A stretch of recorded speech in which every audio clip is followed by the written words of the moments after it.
요즘 목사가 무슨 생각으로 자꾸 안 하던 설교를 하나 이런 생각을 하시는 분들이 있을지 모르겠습니다. 상당히 오랜 전에 몇 달 전에 교회를 오셨는데 그때 무슨 설교를 들으셨냐 하면 술에 대한 말씀을 그때 드리고 오래간만에 왔더니만 11조 얘기를 또 하셨다 그런 분도 계셨습니다. 함께 말씀을 나누면서 이 말씀을 제가 어떻게 시작해야 되나 그런 고민을 좀 했습니다. 많은 목사님들이 설교를 하면서 그런 말씀을 하세요. 나는 오늘 예배가 마지막이라고 생각한다. 그런 마음으로 설교한다. 그런 말씀을 하십니다. 저는 오늘 설교를 미루고 미루다가 더 이상 미룰 수 없어서 오늘 하는 설교입니다. 여러 번 마음의 부담을 갖고 언젠가는 이 말씀을 함께 나눠야 되는데 그런 마음의 부담을 가지고 있다가 이제 시작하는 게 조금 다른 마음입니다. 사실 마음속에 얼마 전부터 그런 마음이 있었습니다. 제가 이제 9월 달이 되면 새로운 분들이 많이 오셔서 9월에 복음에 대한 설교를 얼마 전부터 시작했습니다. 한 3주, 4주 정도 아주 기본적인 복음에 대한 주제를 함께 나누었는데 그러면서 또 하나 부족한 게 있다라는 생각이 들어서 그거는 이제 교회에 관련된 주제입니다. 우리가 교회론이 약하다. 론자를 붙이면 조금 좀 뉘앙스가 다르게 드리긴 하지만 교회에 대한 생각들이 옛날보다 참 많이 약해져 가고 있습니다. 그래서 연초에는 좀 교회에 관련된 말씀을 좀 나눴으면 좋겠다 그런 생각을 했습니다. 그런 생각을 하면서 마음의 부담을 가지고 있었는데 올해도 마음을 먹고 또 먹다가 결국 지나가게 돼서 하나님이 또 제 마음에 결단하시는 마음을 주셔서 교회에 대한 생각을 좀 하게 되었습니다. 오늘날 성도님들은 교회를 그냥 단순한 하나의 모임이라고 생각하는 경향이 참 많이 있습니다. 내가 좋아서 가는 거죠. 내가 좋아서 그 교회를 선택하는 거죠. 얼마 전에 어느 목사님이 짧은 글을 올렸는데 거기다 이렇게 쓰셨더라고요. 오늘 새 가정이 왔다고요. 교회를 개척하신 목사님이세요. 쉽지 않게 개척을 시작하시고 수년째 열심히 섬기고 있는데 지난주에 새 가정이 왔다는 거예요. 그러면서 이런 말씀을 덧붙였습니다. 여러 교회를 다녀본 후에 오늘 결정을 해서 우리 교회에 등록했다. 그런 말씀을 하셨습니다. 이제 그분의 마음이 다 결정이 돼서 왔다 이런 느낌으로 쓰신 것을 봤습니다. 목사님의 마음에 느끼는 어떤 감격과 또 기쁨도 있었다고 보여집니다. 그런데 확실하게 그 말씀을 드리면서 저도 그분의 마음에 공감하고 또 얼마나 또 목회자로서 기뻤을까 이런 생각도 하지만 또 한편으로는 교회가 사람들이 선택할 수 있는 선택의 대상인 것처럼 그래서 그거에 대해서 목사가 한 가정에 오는 거에 대해서 기뻐할 수밖에 없는 그런 식의 구조가 우리에게 자꾸 만들어지는 것 같아서 못내 또 마음에 아쉬운 마음도 한편 들었습니다. 왜 주일 성수를 하는가? 사실 왜 주일 성수를 해야 하는가? 이렇게 말해야 보다 설교하려고 하는 의도와 정확하게 맞을 것 같습니다. 왜 주일 성수를 하는가? 이런 표현은 꼭 해야 돼? 이런 뉘앙스도 같이 가질 수 있어서 그러긴 한데 이 말씀을 준비하면서 제 마음속에 들었던 또 하나는 이 설교는 상당히 반문화적이다는 생각이 들었습니다. 많은 사람들이 흔히 생각하지 않는 요즘은 많이 쉽게 지나칠 수 있는 그런 부분이기도 합니다. 세상의 소리가 너무나 크게 들리기 때문에 복음이라고 하는 세상의 그 소리와 반대쪽 사이드에서 선포되는 말씀이 선포되는 것이 그렇게 쉽지 않은 그런 현실인 것도 목사로서 실감할 때가 참 많이 있습니다.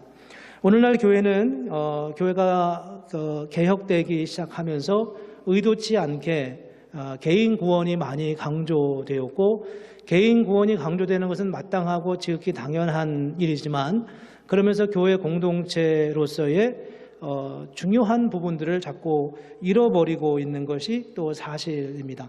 그런데 우리는 그런 생각을 합니다. 교회가 어렵고 힘들 때 나만 예수를 잘 믿으면 되지 뭐 이런 생각이죠. 다 어려워도 나는 내 중심을 지키면 돼 이렇게 생각하면서 공동체가 겪고 있는 아픔이나 또 변질되고 있는 부분들에 대해서 좀 자유해지고 싶어하는 그런 마음이 우리에게 누구에게나 다 있습니다. 근데 그런 것이 조금 더 나아가면 가나안 성도가 생기죠. 여러분 가나안 성도가 뭔지 아나요? 가나안을 뒤집어서 읽으면 안나가가 됩니다. 안나가 성도가, 교회 안 다니는 성도가 그렇게 요즘 많다는 거예요. 그걸 이제 가나안 성도라고 표현을 하는데, 그래서 하나님이 왜 교회를 세우셨는가 이런 부분에 대한 깊이 있는 어떤 그런 마음들이 약해져 가고 있습니다.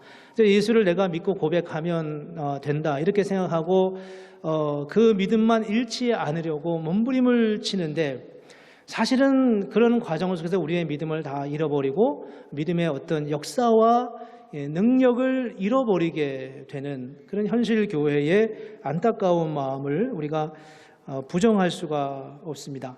그래서 이런 교회에 대한 부분들, 우리가 왜 모여야 되는지, 교회는 왜 중요한지, 예수님은 교회를 향하여서 이는 내 몸이다 이렇게 말씀하셨는데, 우리는 단지 교회를 마치 어떤 하나의 기구처럼, 조합기구처럼 우리끼리 좋아서 마음 맞는 사람끼리 모여서 그냥 하나님 앞에 예배하는 것처럼 어떤 동기부여와 출발점이 전혀 다르게 이해하는 그런 현상들이 많고, 그런 일들은 우리가 생각하는 것보다 훨씬 심해서 여간해서 그런 생각들을 우리가 다시 바르게 한다는 것이 쉽지 않은 현실에 우리가 살아가고 있습니다.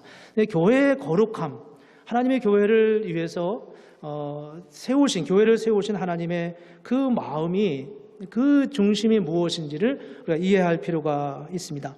오늘 본문에 사도행전 2장 42절 말씀에 보면 이렇게 말씀합니다. 그들이 사도의 가르침을 받아 서로 교제하며 떡을 떼며 오로지 기도하기를 힘썼다. 교회 안에서 일어났던 일들입니다. 사도의 가르침을 받고 서로 교제하고 떡을 떼며 오로지 기도하기에 힘썼다. 46절 47절에 보면 날마다 마음을 같이하여 성전에 모이기를 힘쓰고, 예루살렘 성전에 무려 3,000명이 모이기도 하고 어마어마한 대그룹의 사람들이 모여서 하나님 앞에 예배하는 그런 일들이 있었고, 또 집에서 떡을 떼며, 저걸 우리가 흔히 소그룹이라고 하죠. 우리도 구역 모임을 집에서 예배를 드리고, 요즘은 이제 물론 교회에서도 드리지만요, 집에서 떡을 떼며 기쁨과 순전한 마음으로 음식을 먹고 하나님을 찬미하며 또 온 백성에게 칭송을 받으니 주께서 구원받는 자의 수가 날마다 더하게 하였다라고 말씀하고 있습니다. 모이는 것은 교회가 가지고 있는 본성입니다. 본질적인 부분이라는 거예요. 교회가 예수를 믿기 시작하면 사람들은 모이게 되어 있어요. 왜냐하면 그건 하나님의 본성이기 때문입니다. 우리는 하나님을 삼위일체 하나님이라고 하지 않습니까? 성부 하나님, 성자 예수님, 성령 하나님.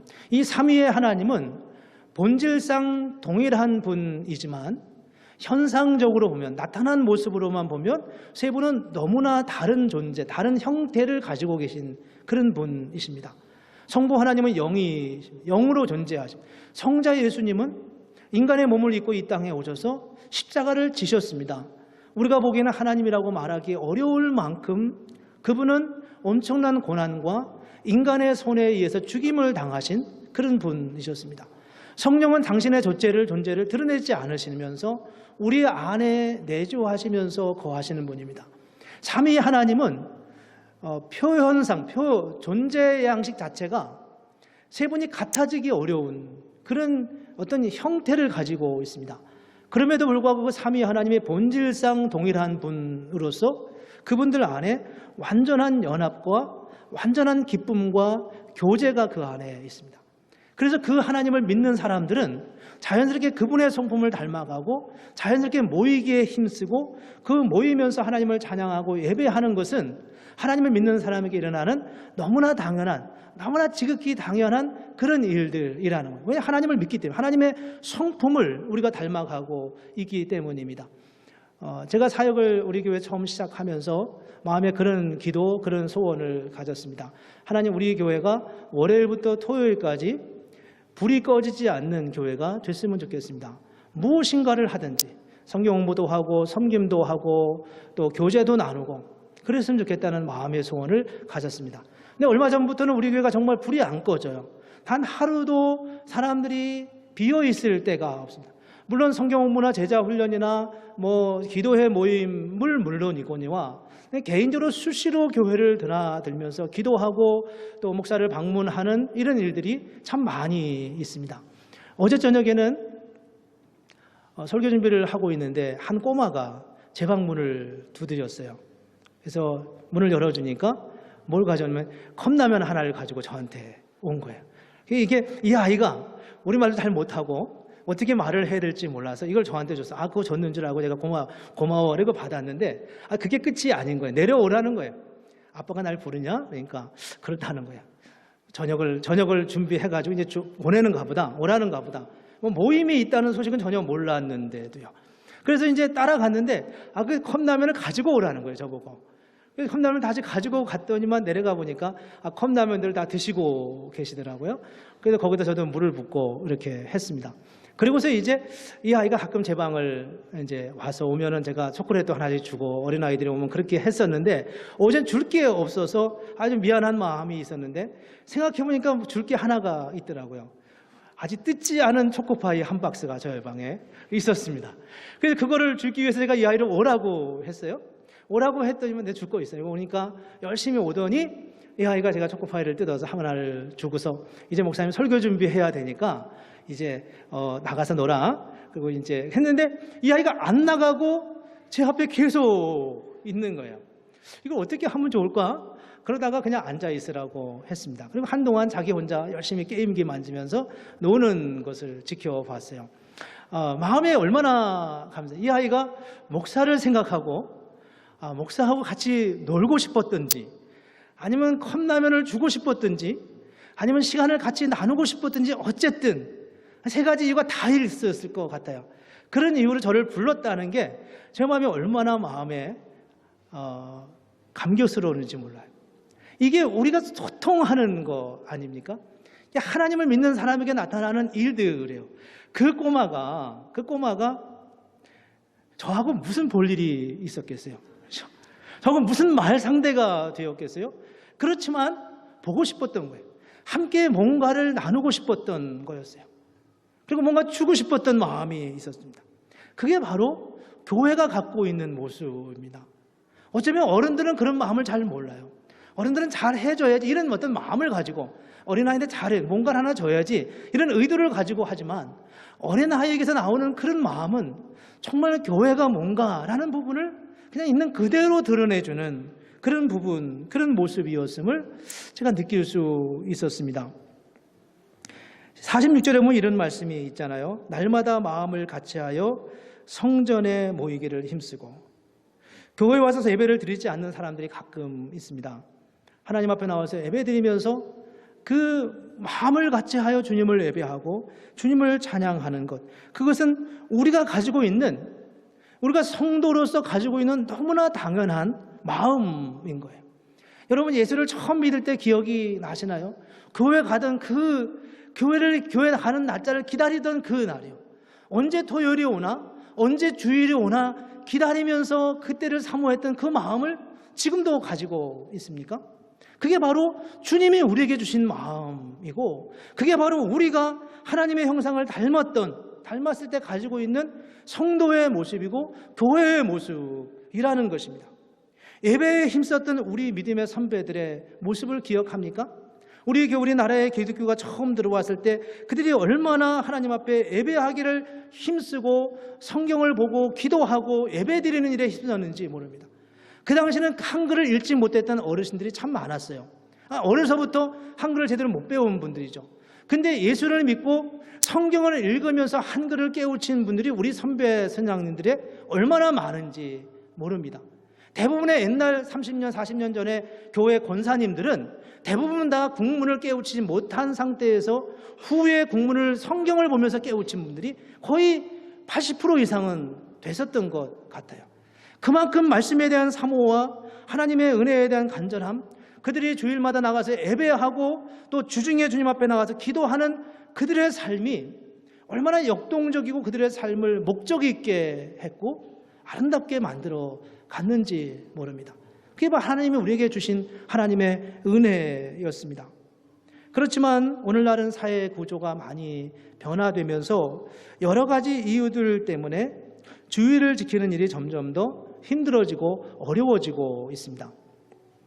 프랑스의 무신론적인 생각을 많이 가지고 있었던 계몽주의 작가인 볼테르라는 사람이 이런 말을 했습니다. 기독교를 없애고 싶으면 주의를 폐지해야 된다고요. 기독교를 없애고 싶으면 주의를 폐지하면 된다. 이 볼테르가 프랑스 대혁명이 일어나기 몇 년 전에 죽었는데 아무래도 프랑스가 그 영향을 받았는지 프랑스 대혁명이 일어나고 한 4, 5년 지난 다음에 프랑스가 주의를 없애는 시도를 했어요. 그게 뭐 주의를 없애기 위해서 했는지 그거는 정확하게 모르지만 그들이 일주일 단위로 가고 있는 이 달력을 모두 다 십진법으로 다 만들어 버렸답니다. 그래서 한 달에 10일마다 한 번씩 쉬는 거예요. 그리고 1시간을 100분으로 만들고 1분을 100초로 만들고 하루를 12시간으로 만들어서 그렇게 새로운 시스템으로 그들이 프랑스 대혁명을 일으키면서 새로운 사회 시스템을 만들었는데 불과 12년 만에 실패하고 원점으로 돌아왔다는 겁니다. 모든 사람이 다 지쳐 떨어지고 모든 사람이 다 사회가 온전하게 제 기능을 감당할 수 없게 되었다는 거예요.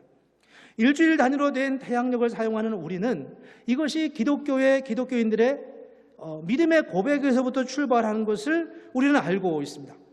예수를 믿든지 안 믿든지 우리는 모두 이 일주일 단위로 된 달력을 사용하면서 이런 생활 패턴이 우리 몸에 맞아가고 있어요. 아니 다르게 살아가면 어떨까 생각할 수 있지만 역사적으로 이미 그런 증명을 해봤고 실패한 것을 우리는 알고 있습니다. 물론 우리는 이렇게 잘 맞는 삶의 패턴이 성경으로부터 왔다는 사실을 그리고 이런 패턴을 주신 하나님의 의도가 무엇인지에 대해서 한 번도 생각해 본 적은 없습니다. 그저 조상들이 만들어준 것에 익숙하게 살아갈 뿐이죠. 그런데 우리는 거기에 익숙해져 가고 있긴 하지만 원래 하나님이 왜 그렇게 만드셔서 우리를 그렇게 살아갈까라는 부분에서는 우리는 한 번도 생각해 본 적이 없어요. 그냥 그렇게 살아가는 것 뿐이죠. 일주일 단위로 생활하도록 만들어진 태양력의 달력은 본래 무엇을 위해 만들어진 것일까요? 주일은 우리에게 왜 만들어졌고 하나님은 왜 우리에게 매번 일주일에 한 번씩 쉬도록 하셨을까요? 성경은 인간이 단순히 먹고 사는 존재로만 만들지 않았다고 말씀하고 있습니다. 하나님은 성경은 우리가 단지 많이 벌어서 넉넉하게 부유하게 살기 위해서만 그렇게 만들었다고 말하지 않는다는 거예요. 그렇다면 인간은 무엇입니까? 인간은 무엇을 위해 살아가고 있습니까? 우리는 무엇을 위한 존재입니까? 우리가 오늘 살아가고 있는 삶의 이유는 무엇입니까? 무엇이 우리에게 그 답을 주나요? 이 부분에 대해서 성경은 이렇게 안식일을 말하면서 말씀합니다. 안식일은 구약에 특별히 두드러지게 두 번 말씀하고 있는데 첫 번째는 출애굽기고 두 번째는 신명기에 나옵니다. 출애굽기 20장 8절에 이렇게 말씀합니다. 안식일을 기억하여 거룩하게 지키라. 그 이유를 11절에서 말씀하고 있는데 이렇게 하면 이는 성경에서 이는은 왜냐하면 이런 의미입니다. 왜냐하면 엿새 동안에 나 여호와가 하늘과 땅과 바다와 그 가운데 모든 것을 만들고 일곱째 날에 쉬었기 때문이다.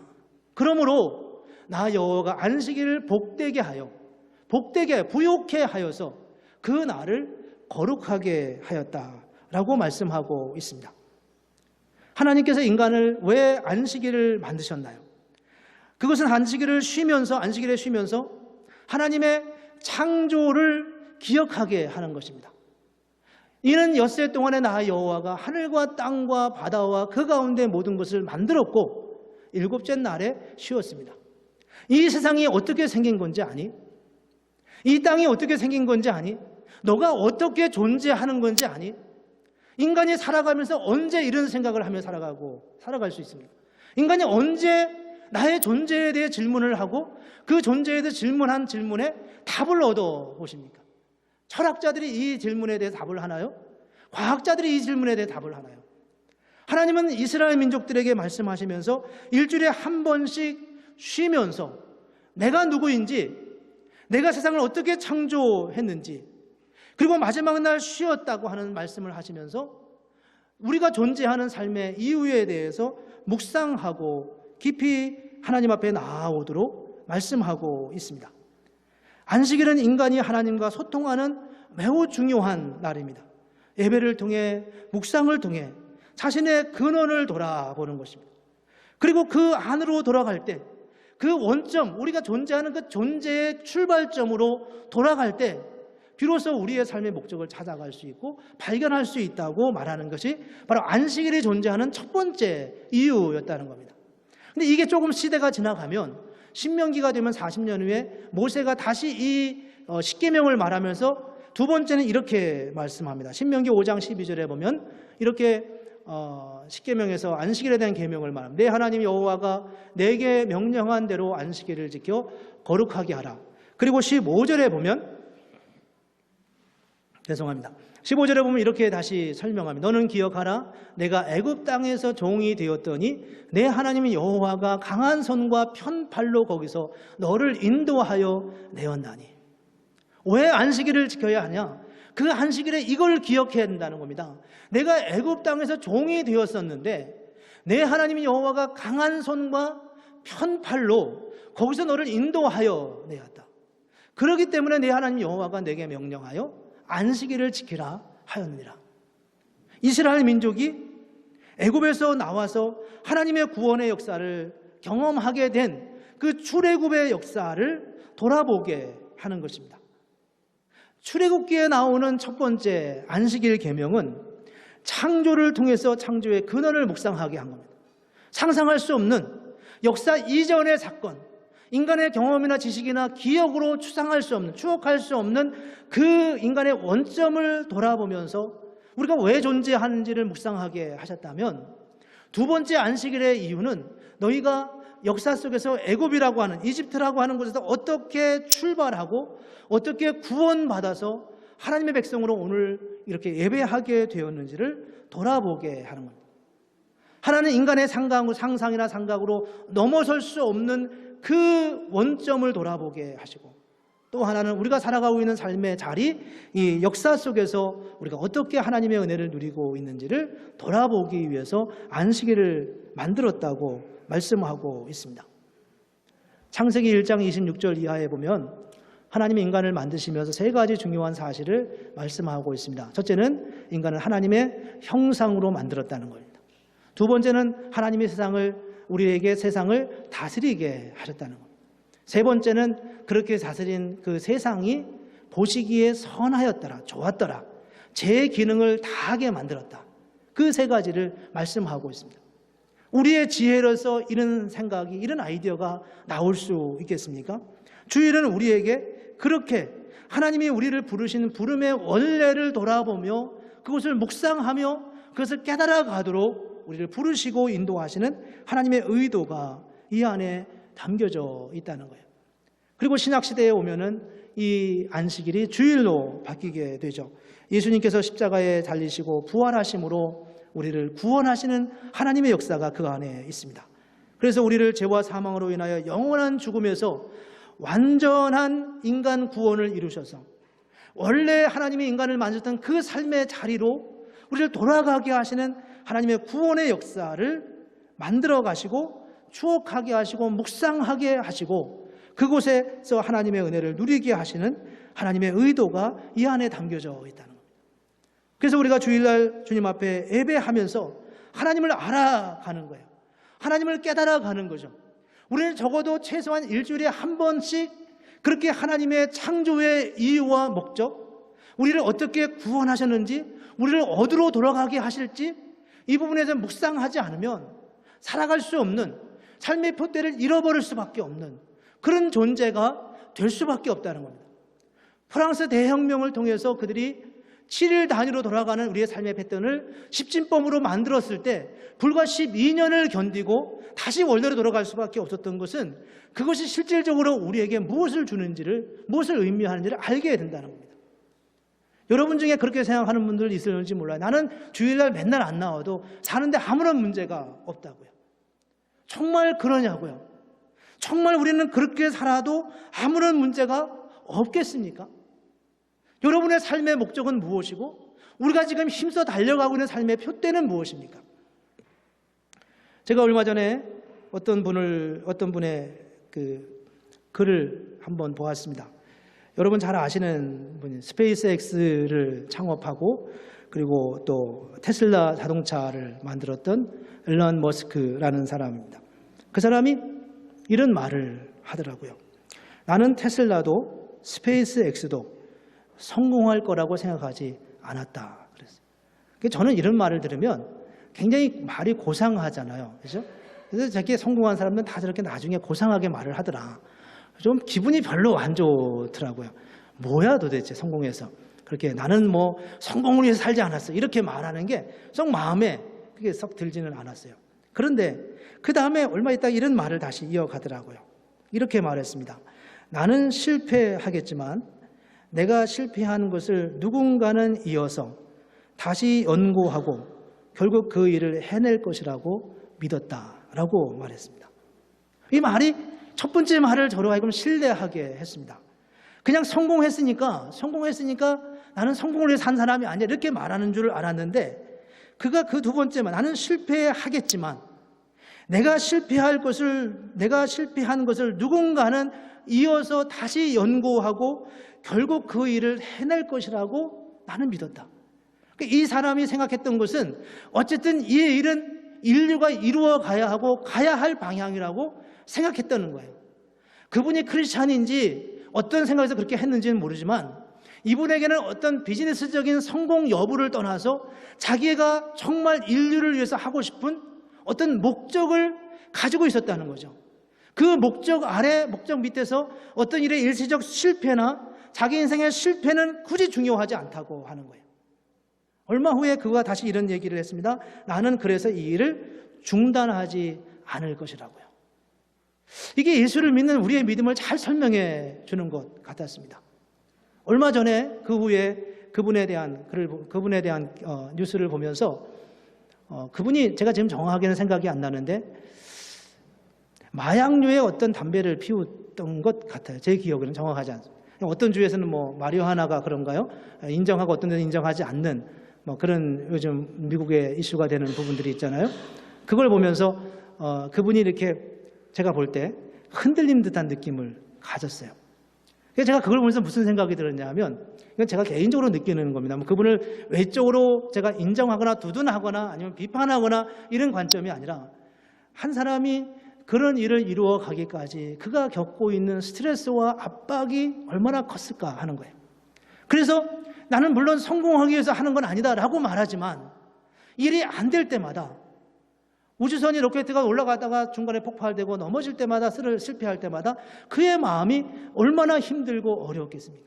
그걸 지켜가기 위하다가 어느 순간 자기 자신을 잡을 수 없어서 흔들리는 그의 모습의 한 단면을 본 것 같은 느낌이 들었습니다. 우리가 어떻게 하나님 앞에 서야 할까요?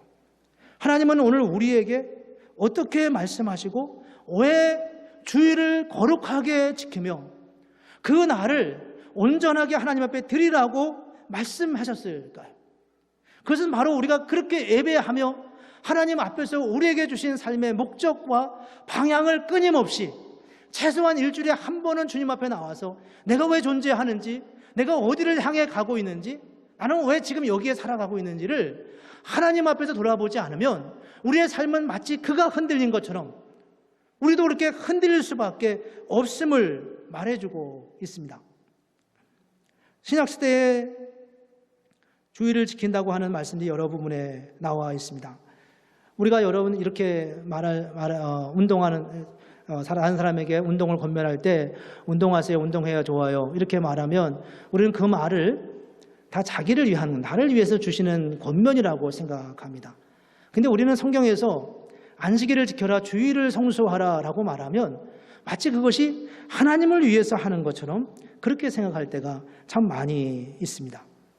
성수주일이라고 하는 것은 하나님이 우리를 그렇게 살도록 만들었기 때문에 그렇게 하라고 한다는 겁니다. 물론 성수주일, 주님 앞에 나와서 예배하고 주님을 찬양하고 경배하는 것은 하나님의 영광을 받으시는 거지만 그 예배를 드리면서 우리는 우리 삶의 목적과 방향을 온전하게 찾아가도록 우리를 이끌어 가시는 하나님의 의도가 이 안에 담겨져 있다는 겁니다. 어떤 분이 안식일과 도둑질을 비교했어요. 안식일을 지키는 게 더 중요하냐? 아니면 도둑질을 하는 게 더 큰 죄냐? 안식일을 범하는 게 더 큰 죄냐? 아니면 도둑질을 하는 게 더 큰 죄냐? 여러분 어느 게 더 큰 죄라고 생각하십니까? 얘기 좀 한번 해보세요. 어느 게 더 큰 죄입니까? 이런 식의 비교가 좀 너무 무리한 비교이긴 하겠지만 성경적으로 봤을 때 성경에 출애굽기 22장 1절에 보면 이렇게 말씀합니다. 너희가 남의 것을 훔치게 되면 몇 배를 갚으냐면 4배 혹은 5배를 갚으라고 말씀하고 있어요. 그런데 안식일을 어겼을 경우에 출애굽기 31장 14절 15절에 보면은 뭐라고 형벌이 됩니까? 뭐라고 말씀합니까? 너희는 안식일을 지키지니 이는 너희에게 거룩한 날이 됨이라. 그날을 더럽히는 자는 모두 죽일지며 라고 말씀하고 있습니다. 가혹하리만큼. 왜 하나님이 저렇게 명령하셨을까요? 안식일에 일하는 자는 누구든지 반드시 죽일지니라. 왜 저렇게 말씀하셨을까요? 저게 율법주의입니까? 저게 하나님의 가혹한 명령입니까? 저 안에서 우리는 무엇을 느낄 수 있겠습니까? 너희가 그렇게 살면 내가 안 죽여도 너 스스로 죽을 수밖에 없어. 그게 저 명령의 의미 아니겠어요?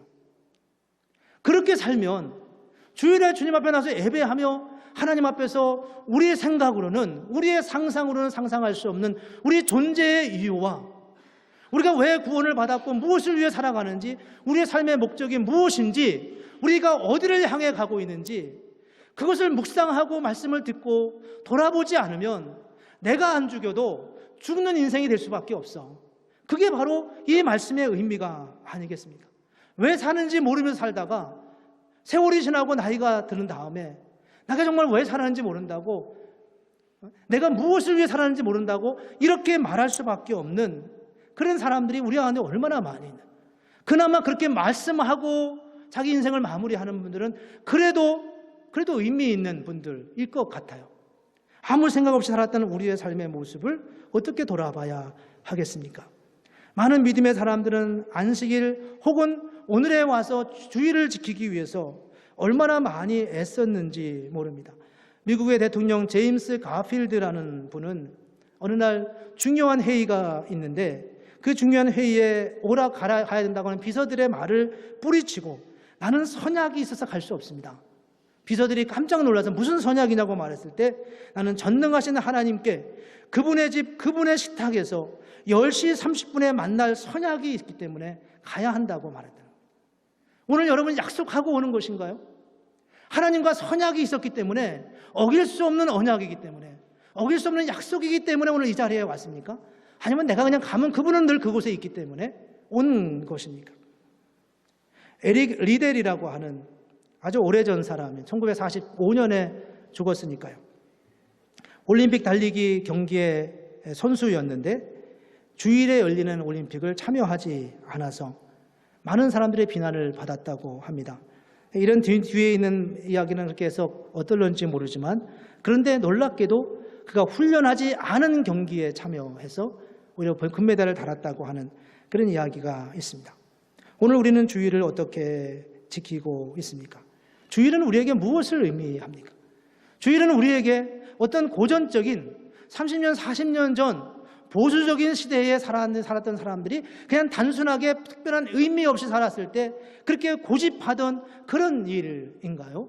아니면 여전히 지금도 우리에게 끊임없이 우리의 삶의 방향과 목적과 영의 양식을 공급하시는 하나님이 간절한 마음으로 우리를 기다리고 우리와 교제하고 우리를 당신의 자녀로 삼으셔서 당신의 형상, 당신의 모양, 당신의 능력, 당신의 힘을 우리와 공유하시면서 이 땅에서 정말 온전한 방향을 가지고 멋진 하나님의 사람다운, 하나님의 자녀다운 그런 삶을 살아가기를 원하셔서 우리에게 매주 힘을 공급하시고 삶의 목적을 알게 하시기를 원하시는 하나님의 소원에 응답하는 것입니까?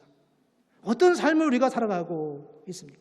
어떤 마음으로 우리는 주님 앞에 나아가고 있습니까? 교회 생활을 하면서 탈진하는 이야기들을 때때로 듣습니다.